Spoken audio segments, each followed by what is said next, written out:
नमस्कार दर्शकों, ब्रेक के बाद आप सभी का स्वागत है। आप देख रहे हैं इंडिया न्यूज, आपके साथ मैं सृष्टि मिश्रा। और चलिए शुरुआत करते हैं बुलेटिन की। आज बात करेंगे भारत की रक्षा ताकत की। एक ऐसा भूचाल आने वाला है जिसकी गूंज बीजिंग से लेकर इस्लामाबाद तक सुनाई दे रही है। फ्रांस ने अपने सबसे महत्वाकांक्षी और घातक राफेल F5 या कई सुपर राफेल प्रोग्राम को लेकर जहां एक तरफ यूएई के साथ दोबारा रणनीतिक बातचीत तेज कर दी है, वहीं दूसरी तरफ भारत के लिए एक ऐसा गेम चेंजर रास्ता खोल दिया है जो एशिया में शक्ति संतुलन को हमेशा के लिए बदल देगा। फ्रांस अब भारत को दी जाने वाली अगली पीढ़ी के राफेल विमानों में अपने सबसे गुप्त और खतरनाक F5 टेक्नोलॉजी ट्रांसफर करने के लिए तैयार है। आइए विस्तार से समझते हैं कि आखिर क्यों फ्रांस और जर्मनी जैसी महाशक्तियां भारत के सामने अपनी सबसे आधुनिक तकनीकें सौंपने के लिए मजबूर हैं, और कैसे ये मेगा डील चीन के J-20 और पाकिस्तान के JF-17 को कबाड़ में बदलने की ताकत रखती है। एक रिपोर्ट।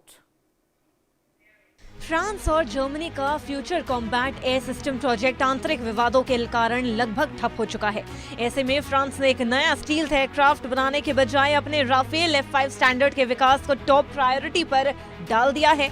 ऐसे में आपको बता दें कि फ्रांस इस प्रोजेक्ट की फंडिंग और औद्योगिक भागीदारी के लिए यूएई के साथ दोबारा बातचीत शुरू कर चुका है। लेकिन इस पूरे वैश्विक खेल का असली मास्टरमाइंड और लाइफलाइन भारत है। भारत फ्रांस से लगभग $40 बिलियन करीब 3.25 लाख करोड़ रुपए की लागत से 114 बहुउद्देश्य लड़ाकू विमान खरीदने की प्रक्रिया में है, जिसे भारतीय रक्षा अधिग्रहण परिषद से मंजूरी मिल चुकी है। भारत की यह विशालकाय डील फ्रांस के राफेल F5 प्रोग्राम के लिए रीढ़ की हड्डी बन चुकी है, जिसके दम पर भारत को बिना किसी सीधे डेवलपमेंट कॉस्ट के दुनिया की सबसे घातक तकनीकें मिलने जा रही हैं। फ्रांस का राफेल F5 कोई साधारण विमान नहीं है। इसे 2060 के दशक तक रूस और चीन की सबसे एडवांस्ड एयर पावर और एयर डिफेंस सिस्टम्स को नेस्तनाबूद करने के लिए डिजाइन किया जा रहा है। राफेल F5 परमाणु हथियार ले जाने में सक्षम अगली पीढ़ी की हाइपरसोनिक मिसाइलों से लैस होगा। इसमें AI powered decision making algorithm और एडवांस सैटेलाइट कम्युनिकेशन लिंक्स होंगे, जिससे पायलट को जंग के मैदान में अजय बढ़त मिलेगी। इस विमान हवा में अपने साथ घातक स्टेल्थ ड्रोन्स को कंट्रोल कर सकेगा, जो दुश्मन के रेडार को चकमा देकर अंदर घुसकर हमला कर सकेंगे। इसमें अपग्रेडेड स्पेक्ट्रा इलेक्ट्रॉनिक वॉरवेयर और जैमिंग सिस्टम होगा, जो विमान के चारों ओर एक ऐसा डिफेंसिव बबल बनाएगा जिसे भेदना नामुमकिन होगा। इस डील के बाद भारतीय वायुसेना की ताकत चीन और पाकिस्तान से कई गुना बेहतर और अचूक हो जाएगी। चीन अपने 5th जनरेशन के J-20 स्टील्थ फाइटर जेट का दावा करता है, लेकिन वास्तविक युद्ध के मोर्चे पर वो राफेल के सामने कहीं नहीं टिकता। राफेल F5 में लगने वाला एडवांस रडार और AI डेटा फ्यूजन सिस्टम जो है वो चीन के J-20 को बहुत दूर से ही ट्रैक कर नष्ट करने की क्षमता रखता है।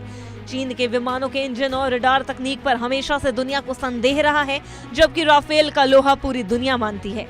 पाकिस्तान जिस चीनी मदद से बने JF-17 या J-10C पर घमंड करता है, राफेल F5 के सामने उनकी हैसियत महज एक खिलौने जितनी है।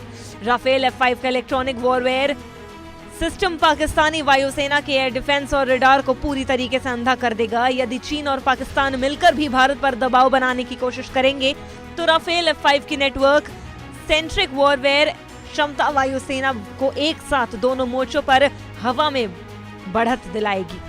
आसमान में बारूद की और गजरते हुए लड़ाकू विमानों की ये तस्वीरें गवाही है उस सैन्य संतुलन की जिसने बीजिंग से लेकर मॉस्को तक हलचल पैदा कर दी है। अक्सर लोग सेना की ताकत को सिर्फ विमानों की संख्या से आंकते हैं, लेकिन आधुनिक युद्ध केवल संख्याओं से नहीं बल्कि मारक क्षमता, पायलटों के अनुभव और भौगोलिक परिस्थितियों से जीते जाते हैं। और इसी कसौटी पर भारतीय वायुसेना यानी IAF दुनिया की बाकी ताकतों पर 20 साबित हो रही है। चीनी सेना प्लाव के पास विमानों की संख्या 2500 से ज्यादा, तकनीकी आधुनिकीकरण पर जोर लेकिन वास्तविक युद्ध का अनुभव शून्य।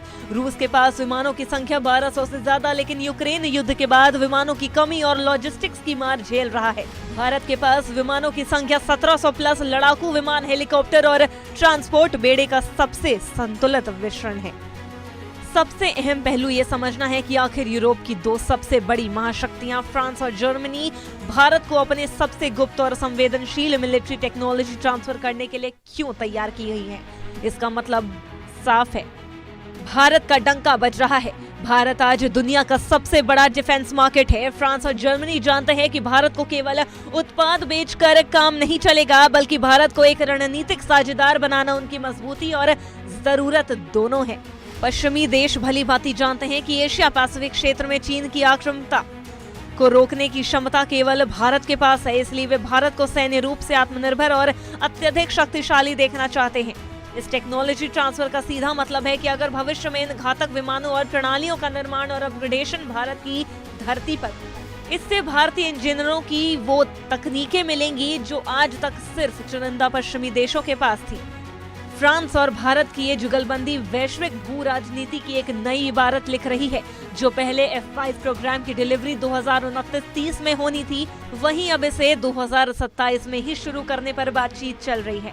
यानी बहुत जल्द भारतीय आकाश में एक ऐसा सुपर राइफल गूंजेगा जिसकी दहाड़ सुनकर बीजिंग और इस्लामाबाद के सैन्य मुख्यालयों में सन्नाटा पसर जाएगा। टेक्नोलॉजी ट्रांसफर के साथ भारत की ये छलांग रक्षा क्षेत्र में आत्मनिर्भरता की नई मिसाल है, जो ये साबित करती है कि भारत अब सिर्फ खरीदार नहीं बल्कि वैश्विक महाशक्ति बन चुका है। इस विशेष पैकेज से बस इतना ही। देश और दुनिया की तमाम बड़ी खबरों के लिए जुड़ी रहिए हमारे साथ। Bureau report, India news.